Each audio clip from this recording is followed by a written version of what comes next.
Chief White House correspondent John Roberts has the latest from Washington on its special report. Life isn't fair, President John F. Kennedy once said. 100 years hence, history books will recall President Trump for his 2 impeachments and detail the deadly U.S. Capitol riot that he is accused of fomenting.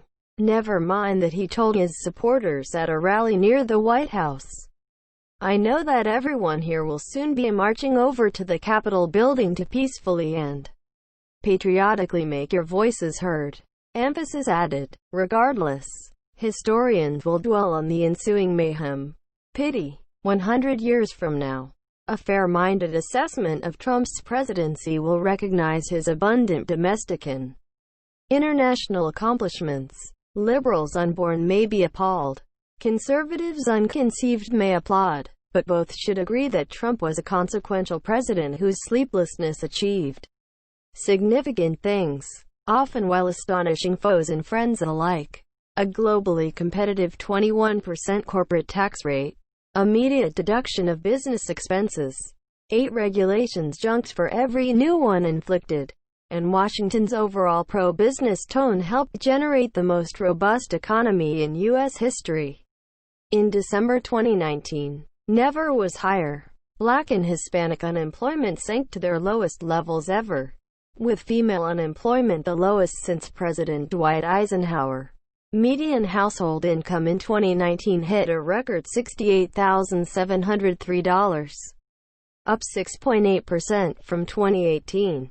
Wages grew a healthy 3.6% that year, even as the left's favorite adult toy, income inequality, slid for the second consecutive year under Trump, after rising under President Barack Obama, a record low, with black poverty at 18.8%, its first year ever below 20%, since January 20, 2017. The Dow Jones Industrial Average climbed from 19,732 to 30,814 Friday, up 56.2%. On Trump's watch, the S&P 500 has rocketed from 2,263 to 3,768. A 66.5% boost in the Nasdaq has grown from 5,540 to 12,998. 134.6% higher. This is spectacular news for billionaires on yachts and, more important, some 78 million Americans with IRAs, 401(k)s, traditional pensions, and other workplace retirement plans. Oil exploration in the Arctic National Wildlife Refuge in Alaska, fracking projects, and other initiatives have made America energy independent. The U.S. is now a net energy exporter. To OPEC's regret and the frustration of Russian President Vladimir Putin, Trump's boss, according to 4 years of baseless, unsubstantiated, evidence-free Democratic lies, to their lowest level since 1985. 3 Supreme Court justices, 54 appellate judges, and 174 trial court appointees. The 2nd, New York City, 3rd, Philadelphia, and 11th, Atlanta, Circuit Courts of Appeals all had Democratic-nominated majorities in 2017. Trump's designees have turned these into Republican-majority appellate bodies, and let some 3,100 largely black, nonviolent offenders begin new, mainstream lives. Reauthorized the D.C. voucher program with $85 million in funds. Stabilized assistance to historically black colleges and universities. Conditioned federal assistance to colleges on their defense of campus free speech. And, by shredding Obama's Title IX guidance letter, restored due process for college students, mainly men, often falsely accused of sexual misconduct, launched veterans' medical choice, strengthened health savings accounts, required medical price transparency, and secured for terminally ill patients the right to try experimental drugs. Rather than literally phoning in his remarks, he blocked Title X funds to Planned Parenthood and halted subsidies for abortions overseas.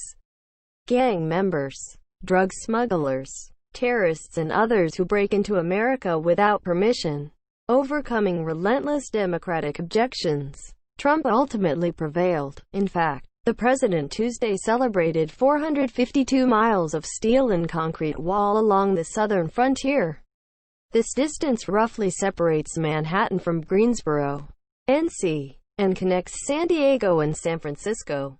Consequently, federal apprehensions and encounters on the U.S.-Mexico border have plunged from 977,509 in fiscal year 2019 to 458,088 in fiscal year 2020, down 53.1%, and moved America's diplomatic mission to Israel's capital.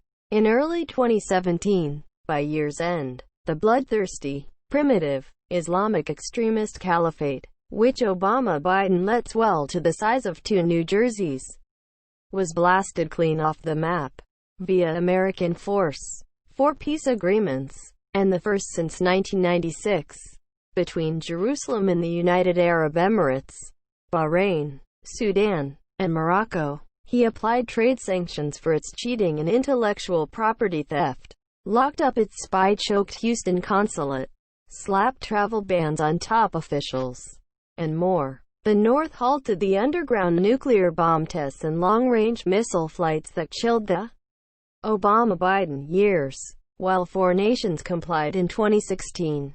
Today 10 pay their fair share. Through 2024, an extra $400 billion will fund NATO, not at the expense of U.S. taxpayers. This also aggravates Trump's supposed employer, Putin. In short, like FedEx on steroids, President Trump delivered on the right's economic, cultural, and national security agendas. Of course, the Chinese virus arrived a year ago and ruined everything. The pandemic, ensuing lockdowns, and economic devastation lobbed a sledgehammer into Trump's prosperity machine.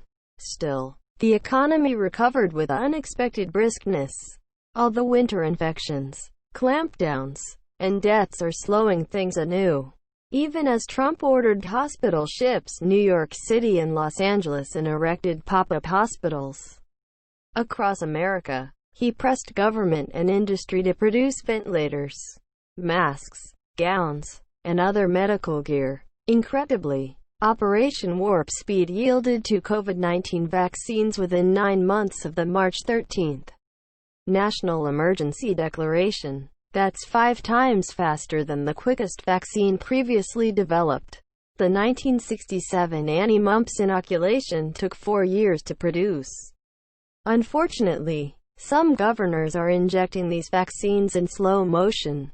Gov. Andrew Cuomo, DNY, has failed so extravagantly that expired vials have landed in the trash. Sick. Thanks to these triumphs, countless promises made and promises kept, and a parade of late campaign rallies with at least 25,000 people each, Trump scored 74.2 million votes, the most for an incumbent president seeking re-election. He boosted his black vote from 8% in 2016 to 12% last year, the most for a Republican since 1960.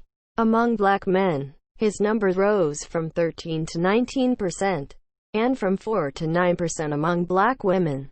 His share of Hispanic votes rose from 29 to 32%. Alas, President-elect Joe Biden 81.3 million won votes in. Crucially, 306 electoral college votes to Trump's 232. The rest is history. For 4 years, Trump's critics have banged this pot daily. Trump is a narcissist. Shocking. A political leader with a large ego.